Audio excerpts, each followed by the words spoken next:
Hello বন্ধুরা, সবাইকে আসসালামু আলাইকুম। কেমন আছো তোমরা সবাই? আশা করি সবাই ভালো আছো। এনিটাইম স্কুল এন্ড কলেজের পক্ষ থেকে আমি মাইশা সবাইকে জানাই আন্তরিক শুভেচ্ছা এবং অভিনন্দন। বন্ধুরা, তোমরা বাসায় বসে সহজভাবে অ্যাকাউন্টিং বোঝার সহযোগিতা পাওয়ার জন্য আমার এই চ্যানেলটির সাথে যুক্ত থাকো।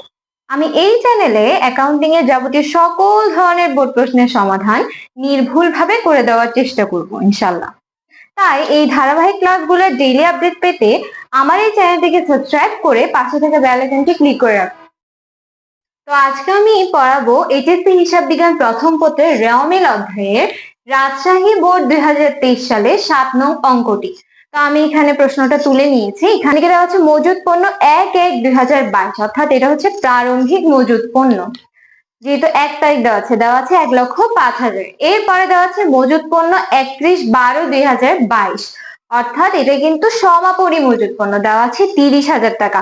মূলধন দেওয়া আছে 3 লক্ষ টাকা। ক্রয় দেওয়া আছে 2,60,000 টাকা। ক্রয় ফেরত দেওয়া আছে 5,000 টাকা। বিক্রয় ফেরত দেওয়া আছে 4,000 টাকা। বিক্রয় দেওয়া আছে 3,90,000 টাকা। ব্যাংক জমার উদ্ধৃত্ত 1/1/2022, এটা হচ্ছে আমাদের প্রারম্ভিক ব্যাংক জমার উদ্ধৃত্ত। এটা হচ্ছে দেওয়া আছে কত? 18,000। ব্যাংক জমা উদ্ধৃত্ত 31/12/2022 দেওয়া আছে 2,45,000। এরপরে শিক্ষানবিশ স্যালামি দেওয়া আছে 42,000। শিক্ষানবিশ ভাতা দেওয়া আছে 85,000। অনাদায়ী পাওনা সঞ্চিতি 4,500 টাকা। মজুরি দেওয়া আছে 24,500 টাকা। বকেয়া বেতন দেওয়া আছে 12,000 টাকা। নগদ তহবিল দেওয়া আছে 30,000 টাকা। আমাদের প্রশ্নে বলা হয়েছে কতে যেসব দফা রেওয়ামিলে অন্তর্ভুক্ত হবে না তার পরিমাণ কত। খতে আমাদেরকে বলা হয়েছে একটা রেওয়ামিল তৈরি করার জন্য, এবং গতে বলা হয়েছে মুনাফা জাতীয় আয় এবং মুনাফা জাতীয় ব্যয়ের পার্থক্য কত। তো বন্ধুরা, আমি এখানে 7-এর ক নাম্বারটা তুলে নিয়েছি, অর্থাৎ যেসব দফা রেওয়ামিলে অন্তর্ভুক্ত হবে না বিবরণ টাকা ব্যবহার করেছি। তাহলে আমরা এর আগে এটা নির্ণয় করার আগে একটা কনসেপ্ট জেনে নিই, সেটা হচ্ছে প্রারম্ভিক টাকা, আমি এখানে প্রা লিখেছি, এবং সমাপনী বস্তু স লিখেছি। এই দুইটা জিনিস কিন্তু রেওয়ামিলে কি হয় না? অন্তর্ভুক্ত হয় না। তাহলে আমরা এখানে দেখি যে আমাদেরকে মজুদ পণ্য 1/1 দেওয়া আছে, এটা কিন্তু আসবে মজুদ পণ্য 31/12/2022, এটা কিন্তু সমাপনী বস্তু, তাই এটা কি আসবে না? যেসব দফা রেওয়ামিলে অন্তর্ভুক্ত হবে না সেটার মধ্যে মজুদ পণ্য 31/12/2022 একটি।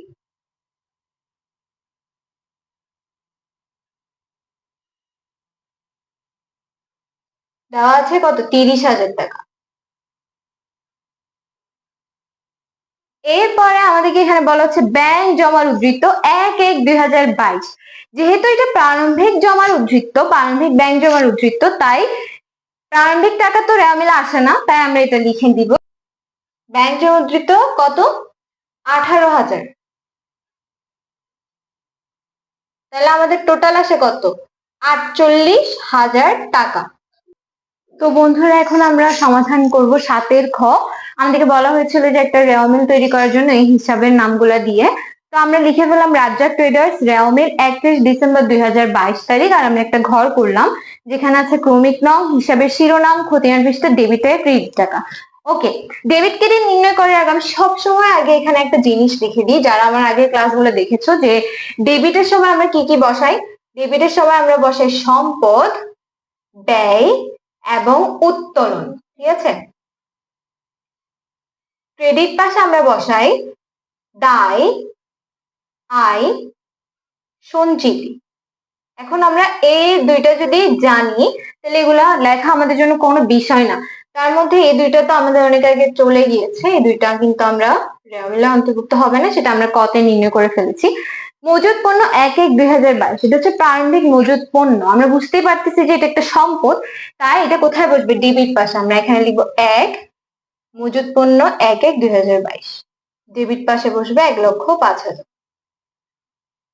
2 মূলধন, মূলধন হচ্ছে মালিকানা সত্ত্ব, ঠিক আছে। ক্রেডিট পাশে কিন্তু মালিকানা সত্ত্বও বসে, আমরা এখানে লিখবো মালিকানা সত্ত্ব। তাহলে যেহেতু মূলধন মালিকানা সত্ত্ব, তাইলে কোথায় বসবে? ক্রেডিট পাশে, 3 লক্ষ টাকা। দেওয়া আছে ক্রয়, ক্রয় আমাদের জন্য ব্যয়, তাইলে এটা কোথায় বসবে? ডেবিট পাশে।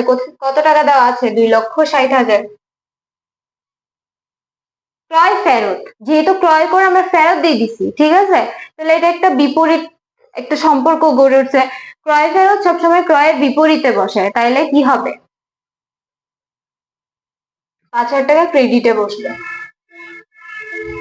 বিক্রয় ফেরত, বিক্রি করলে আয় অর্থাৎ ক্রেডিট হচ্ছে, তাইলে আমি যখন ফেরত দিয়ে দিচ্ছি তাহলে আমাদের আয়ের বিপরীত হচ্ছে, তাহলে এটা কোথায় বসবে? ডেবিটে বসবে। 4,000। বিক্রয় বিক্রয় দেওয়া হচ্ছে 3,90,000, অর্থাৎ এটা আয়, তাই এটা কোথায় বসবে? ক্রেডিট পাশে।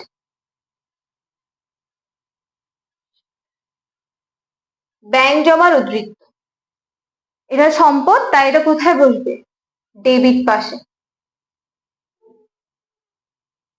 শিক্ষানবিশ স্যালামি, যেহেতু শিক্ষানবিশ স্যালামি আমাদের জন্য কিন্তু আয়, ঠিক আছে, স্যালামি বলতে এখানে আমাদের প্রতিষ্ঠানের জন্য আয়কে বোঝানো হচ্ছে, অর্থাৎ শিক্ষানবিশ প্রশিক্ষণের মাধ্যমে আমরা যে স্যালামিটা পেয়ে থাকি, হ্যাঁ, যে আয়টা পেয়ে থাকি সেটাই, তাহলে আয় কোথায় বসে? ক্রেডিট পাশে। শিক্ষানবিশ ভাতা, শিক্ষানবিশ ভাতা অর্থাৎ আমি শিক্ষানবিশ প্রশিক্ষণ দিতে যে খরচটা করি সেটাই কিন্তু আমাদের ভাতা, তাহলে কোথায় বসবে? এটা ডেবিট পাশে, যেহেতু ব্যয় কোথায় বসে? ডেবিট পাশে বসে। অনাদায়ী পাওনা সঞ্চিতি, ওকে, সকল ধরনের সঞ্চিতি কোথায় বসে? ক্রেডিট পাশে বসে, তাহলে 4,500। মজুরি, মজুরি ব্যয়, ব্যয় কোথায় বসে? ডেবিট পাশে বসে, 24,500। বকেয়া বেতন,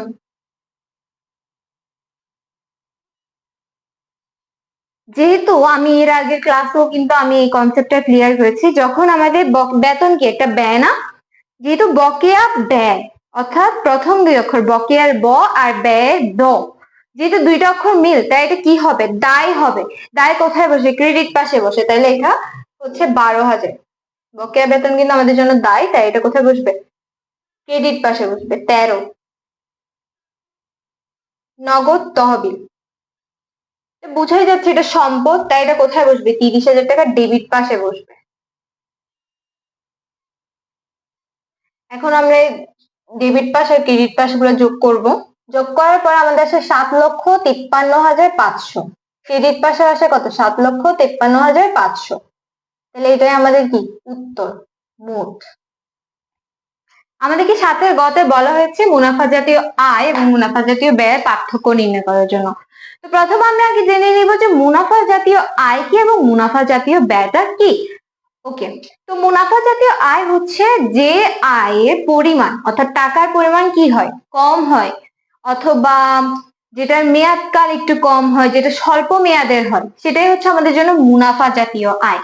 মুনাফা জাতীয় ব্যয়ও একই কথা, অর্থাৎ যেটার মেয়াদ খুবই স্বল্প থাকে এবং যেটার পরিমাণ দেখে তুমি বুঝতে পারবা যে এটা কম অ্যামাউন্টের, তখনই হচ্ছে এটা কি মুনাফা জাতীয় ব্যয়।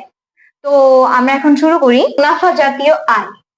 মুনাফা জাতীয় আয়ের সময়কালটা হচ্ছে 1 বছর বা তার চেয়ে কম সময়। মুনাফা জাতীয় ব্যয়ের সময় হচ্ছে 1 বছর বা তার চেয়ে কম সময়। তো মুনাফা জাতীয় আয়ের মধ্যে আমার সর্বপ্রথম আসবে কিন্তু বিক্রয়, ঠিক আছে, বিক্রয় মেয়াদ কিন্তু খুবই স্বল্প থাকে, আমরা কম সময়ের মধ্যে আমরা কি করতে পারি? বিক্রি করতে পারি, তাহলে এটা কি হবে? মুনাফা জাতীয় আয়। তবে আমাকে কিন্তু বিক্রয় ফেরত দিয়েছে, তাই এটা আমাকে কি করতে হবে? বাদ দিতে হবে বিক্রয় ফেরত লিখে। বিক্রয় ফেরত দেওয়া আছে কত টাকা? 4,000 টাকা। তাহলে আমাদের এখানে 3,86,000। এটা হচ্ছে শিক্ষানবিশ স্যালামি 42,000 টাকা। তাহলে আমরা এই দুইটা টোটাল যোগ করি, আমাদের আর কোনো কিন্তু আয় নেই, 4,28,000। এটা হচ্ছে আমাদের মুনাফা জাতীয় আয়। এখন আমরা এখান থেকে বের করবো মুনাফা জাতীয় ব্যয়। তবে মুনাফা জাতীয় ব্যয় নির্ণয়ের ক্ষেত্রে কিন্তু একটু আলাদা। আমরা ব্যয় আমাদের সাধারণত হচ্ছে 3 প্রকার আমরা বলতে পারি। ফার্স্ট হচ্ছে বিক্রিত পণ্যের ব্যয়, সেকেন্ড হচ্ছে পরিচালন ব্যয়, থার্ড আমরা বলতে পারি অন্যান্য ব্যয়। তো মুনাফা জাতীয় ব্যয়ের মধ্যে যদি আমরা আগে নির্ণয় করতে যাই, তাহলে আমাদেরকে কি দিতে হবে? বিক্রিত পণ্যের ব্যয়টা অ্যাড করতে হবে। যেমন প্রারম্ভিক মজুত পণ্য, অর্থাৎ মজুত পণ্য 1 যেটা দেওয়া আছে সেটা আমরা প্রারম্ভিক মজুত লিখতে পারি 1,05,000। এরপর আমরা লিখি ক্রয়। ক্রয় ক্রয় কত দেওয়া আছে? 2,60,000। ক্রয় থেকে আবার কি বাদ দিতে হয়? ফেরত বাদ দিতে হয়। ক্রয় ফেরত কত দেওয়া আছে? 5,000 টাকা ফেরত দেওয়া আছে। তাহলে আমার এখানে আসে 2,55,000। ওকে, এরপরে আমাদের এখান থেকে আছে মজুরি। মজুরিও কিন্তু বিক্রিত পণ্যের ব্যয়। মজুরি দেওয়া আছে 24,500। আমরা এই তিনটেকে যোগ করব, যোগ করে কত আসে? 3,84,500। আমরা জানি বিক্রিত পণ্যের ব্যয় থেকে কি বাদ দিতে হয়? সমাপনী মজুত পণ্য। দেওয়া আছে কত? 30,000 টাকা।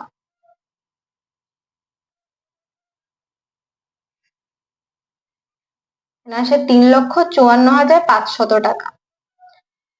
এখন আমরা আমাদের যে অন্যান্য ব্যয়গুলো আছে ওগুলোর আবার নাম দিতে হবে না, আলাদাভাবে বিক্রিত পণ্যের ব্যয়টা দেখালেই হবে। আমাদের এখানে আমরা দেখতে পাচ্ছি শিক্ষানবিশ ভাতা আছে আর অনাদায়ী পাওনা সঞ্চিতিটা আছে। তাহলে আমরা এখানে লিখবো শিক্ষানবিশ ভাতা 85,000 টাকা। অনাদায়ী পাওনা সঞ্চিতি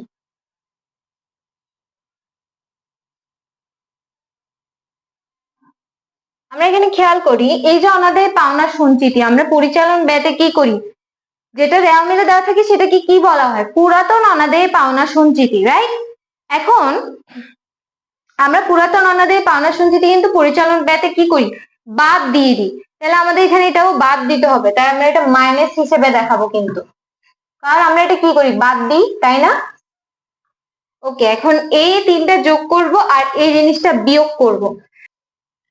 4,35,000।